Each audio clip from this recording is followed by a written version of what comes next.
ladies, and welcome to box making with Connie. I'm really excited to share with you some really easy tips on how to make boxes for those maybe awkward size gifts that you've created.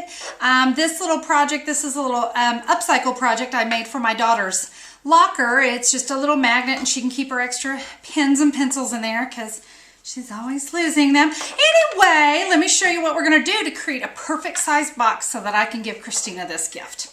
What I'm going to do is I'm going to take my Simply Scored tool, my new best friend. I'm going to lay my gift on the Simply Scored, and I can see by looking at it that if I were to make a box at about 5 inches by 6 inches, that I've got a pretty good size box for my gift to fit in, as long as I have the box that size. The depth, because I got to know how deep to make this box, I'm going to look at it and say about 3/4 of an inch is going to be just right for my gift. So we're going to do some simple math. I promise no heavy-duty algebra here, girls. We're going to take our length, which was 5 inches, our width, which was 6 inches, and our depth, which was 3/4 of an inch. Now you notice I have 3/4 of an inch times 2 because a box has depth on both sides. So it's really important that we do that depth measurement times 2. So 3/4 of an inch times 2 is 1.5. You with me so far? Okay, so now we're going to take our length, 5 inches, plus our depth, 1.5 inches, equals 6.5. Our width, 6 inches, plus our depth, 1.5 inches, equals 7.5. Super easy, guys. Cut 2 pieces of cardstock, 6.5 by 7.5. That's all we need. See, I told you it's not even hard like algebra or anything. Okay, so I've got my 2 pieces of cardstock cut 6.5 by 7.5. We're going to start with the box piece. I'm going to lay it up in the corner here of the Simply Scored, and my depth measurement was 3/4 of an inch. So I'm just going to score my cardstock at 3/4 of an inch on all 4 sides. This is my, whoops, I don't think I got that quite right. This is my box, portion of my box, okay? Now I'm ready to do the lid part of my box. This is really important. We're going to take our Simply Simple box shim and clip it onto the Simply Scored. If you do not have this shim or you haven't seen the video yet, be sure to check out the video. This little shim is absolutely, absolutely crucial to box making if you want your boxes and your lids to go together perfectly. So with that shim in place, I'm going to score at 3/4 of an inch all the way around.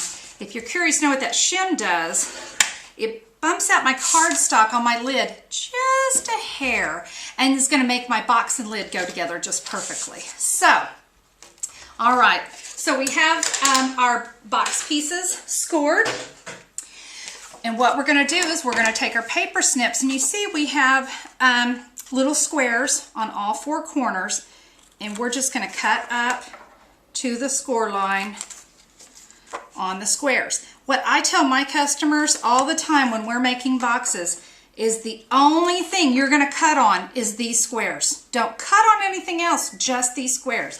And if you'll keep that in mind, you will not make any mistakes. But to make my box go together nicely, I do like to miter out just a hair. See if you can see that, just a hair on each corner, because I just think they go together so much nicer and they don't buckle. I think if you've ever done any box making, you know what I'm talking about. So we're going to do that to our lid.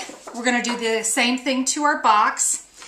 And just to speed things along, I'm going to show you that I put a little sticky strip right here on the score line, just below it, and I placed a piece of sticky strip.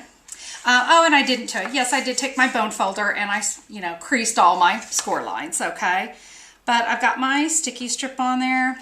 Peel that away and line up our corners, and we have our box. So you can see, really simple to just put that together. And moment of truth. Oh, my gift fits perfectly. I'm so excited. So there we go. Now for the lid, while you've got your piece of cardstock flat, now is the time to decorate and have some fun. You can see that you can easily see where all your what do I want to call it? The edges of your box, the sides of your box, so that if you want to decorate specifically for that, you can, but you can also easily see where the top of your box is and what can go there. So I went ahead and pre-decorated my box lid. Wheels are great on lids because you can just zip through those.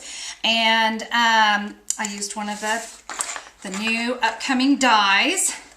But when we put our box and our lid together, voila, everything fits perfect. I'm all ready to go. And what I love about this, when you pick up the box, it doesn't fall out. The shim allowed just enough to give me enough room that my box didn't buckle underneath the lid. Goes together perfectly, but when you're ready to take the lid off, you're all set. So there you go, ladies. There is box making, hopefully made very easy for you. My name's Connie Stewart. Be sure to check me out again at my blog, simplysimplestamping.com. Have a great day.